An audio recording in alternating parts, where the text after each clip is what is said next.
Woodbridge has a first down and 10 at the J.P. Stevens 44-yard line here in the third quarter. And they have 6:16 left in this period. They want to take advantage of it and get this drive moving while they still have that win with them. Man goes in motion, and McGrath, the quarterback, under center with a full house backfield. He gives to Cowan, who puts his head down and gets a couple of yards inside the 45, down to about the 42-yard line. Picked up about 2. It'll be second down and 8. Well, the first half they were going more with the split backs or trying to give Cowan some openings. Now they're trying to go with a full house look and give him a couple of blockers. Maybe open up some running room that the offensive line has had trouble creating so far for Woodbridge. Cowan 8 rushes, 23 yards.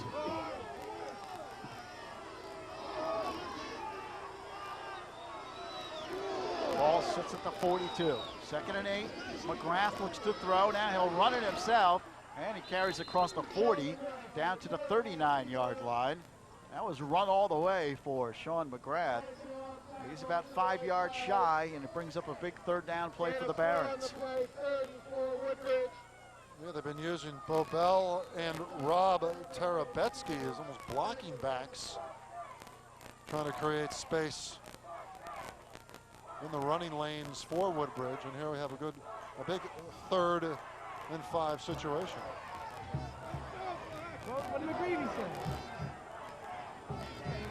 Full house backfield behind McGrath.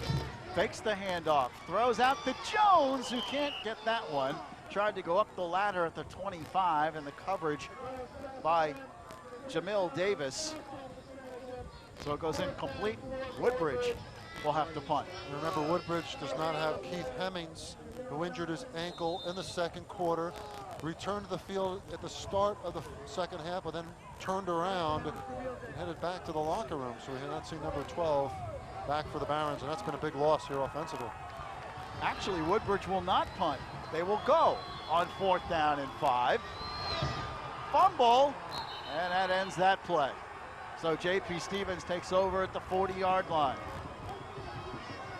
And we'll see how significant that is as the game progresses with 4:46 to go in the third quarter. If Woodbridge can get the ball back once again with that wind to their back in this period. And we'll see McGrath from Razalot never got the ball from his center. He kind of stepped back a little too early.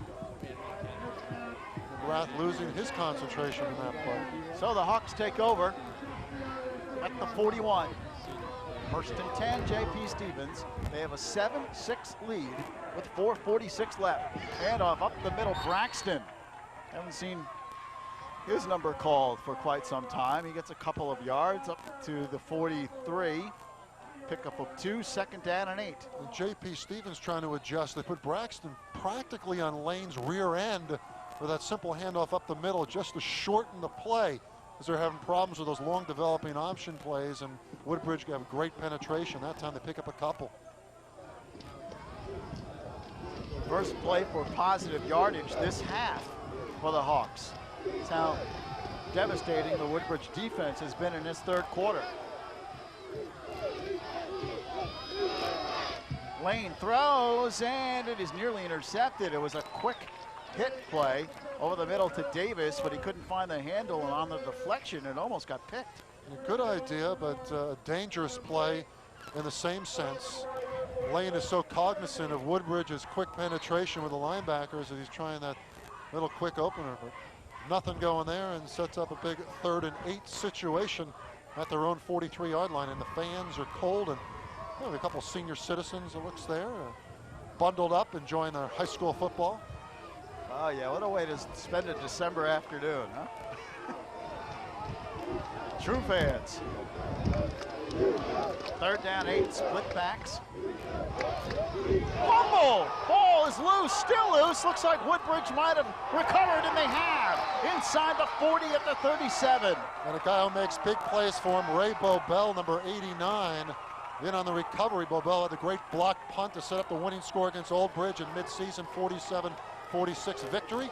This time he comes up with a fumble recovery. The fumble was just a bad exchange. Here it is. Take a look again. colliding was Lane and Powell as the ball flies loose, and there's Bobel, the fall on it for the Barons. Stevens, their second turnover. Woodbridge football, give to Cowan up the middle, and he's up near the 34-yard line. Well, only 3:45 remaining here in the third quarter as you take a look at Keith Hemmings, but with 3:40 left, Woodbridge has the wind. The wind is at their back. What a bad news it is, though, for the Barons. See Keith Hemmings already in street clothes. Woodbridge might want to try, as you see Hemmings there, taped up ankle. Woodbridge, though, might want to try to take advantage of this win, Steve. They only have 3 minutes left. Exactly. But they're going to run. Cowan off tackle. Still pushing going. the pile across the 30 and down to the 27-yard line. Well, they've been getting effectiveness and using those blocking backs of Bobel and also Rob Terabetsky, number 76. Kind of a new scheme, a new wrinkle in the Woodbridge offense, and they're creating running seams for Cowan. It's a first down for the Barons as they mark the ball at the 27. 3 minutes, 5 seconds left. Third quarter. And Woodbridge has the wind in their favor.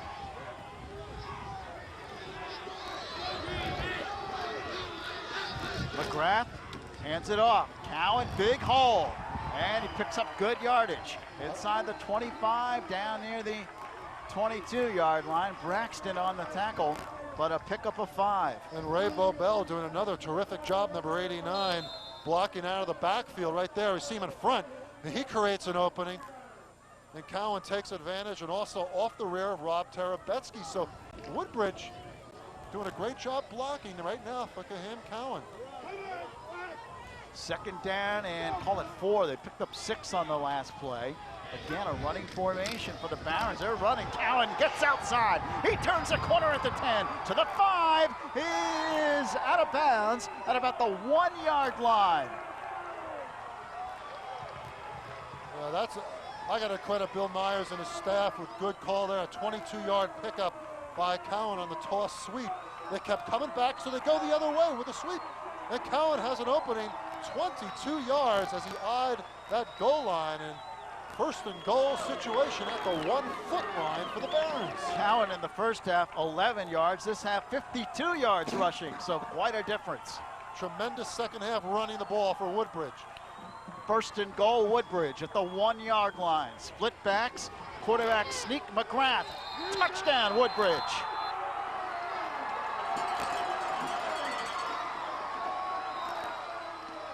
In lieu, they took advantage of that wind to their back. They got 2 scores, one created by the defense in the punting game, another one created by the defense with a fumble recovery, and Sean McGrath puts the punctuation point to make it 12-7, and we'll see whether the Barons go for 2.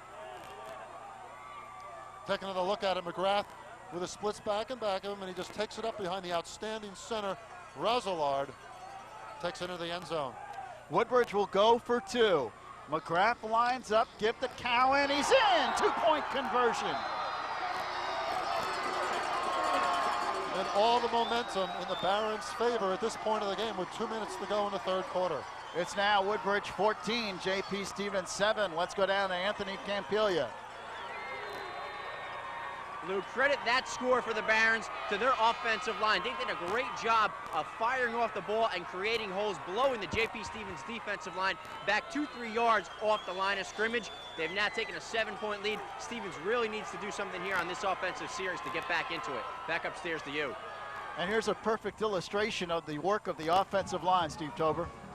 Well, they call that the Rhino formation with the 2 backs, Bobel and the other tackle in front of Cowan, and it's been doing a great job. Anthony talks about the offensive line. Yes, they've been doing a great job blocking, but Rob Terabetsky and Ray Bobel as blocking backs in that Rhino-looking offense for the Barons has done the job. Look at Frank Zarro. The Woodbridge drive, 5 plays, 38 yards. McGrath, the touchdown, the key, the fumble recovery. And of course, the 22-yard run to the 1-yard line by Cowan. Short kick picked up by Davis at the 20. 25, breaks the tackle, then brought down across the 25 to the 23-yard line. 27-yard line, excuse me. That's where J.P. Stevens will put it in play. J.P. Stevens